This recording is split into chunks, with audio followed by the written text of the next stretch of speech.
Shalom. మత్తయి సువార్త 17వ అధ్యాయము 20-21 వచనాలు.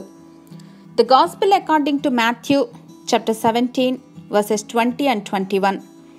మీకు ఆవగింజంత విశ్వాసం ఉండిన ఎడల ఈ కొండను చూచి ఇక్కడి నుండి అక్కడికి పొమ్మనగానే అది పోవును. మీకు అసాధ్యమైనది ఏదీ ఉండదని నిశ్చయముగా మీతో చెప్పుచున్నానని వారితో అనెను. He replied, because you have so little faith, truly I tell you, if you have faith as small as a mustard seed, you can say to this mountain, move from here to there, and it will move. Nothing will be impossible for you.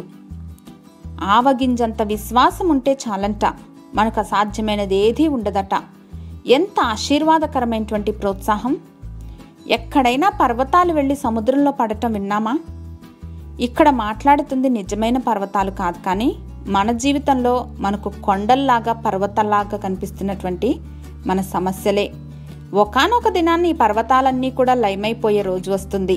కానీ దానికన్నా ముందు ఆవగింజంత విశ్వాసముతో కొండలను సైతం పెకిలించగలమని దేవుడు జ్ఞాపకం చేస్తున్నారు. Start speaking to the mountains in your life today. Yesu నామంలో అవన్నీ తొలగిపోతాయని నమ్ముదాం. నమ్ముట నీ వలనైతే నమ్మువానికి సమస్తం సాధ్యమే. ఆమేన్. కొన్ని సమయాల్లో మన ముందున్న స్టాటిస్టిక్స్ చూసి లేదా మనుషుల జ్ఞానమును బట్టి దేవుని శక్తిని పరిమితం చేసి విశ్వాసాన్ని చూపించలేక సతమతమైపోతూ ఉంటాం. ఏమీ పర్వాలేదు, మన సందిగ్ధతను కూడా సంకోచం లేకుండా దేవుని ముందుంచి విశ్వాసం కొరకు బలపరచమని అడుగుదాం. ఆ దేవాది దేవుడు మన బలహీనతలను కూడా ఎరిగినవాడు. అందుకని ఈరోజు జస్ట్ ఆవగింజంత విశ్వాసం చూపు చాలు అంటున్నారు. హల్లెలూయా. సర్వశ్రేష్ఠుడువైన మా ప్రియ పరలోకపు తండ్రి, మీరు అనుగ్రహించిన ప్రోత్సాహమును బట్టి విశ్వాసముతో మా జీవితంలోని మౌంటైన్స్తో తొలగి పొమ్మని యేసు నామములో మాట్లాడుచున్నాం మా ప్రియ పరలోకపు తండ్రి. ఆమేన్.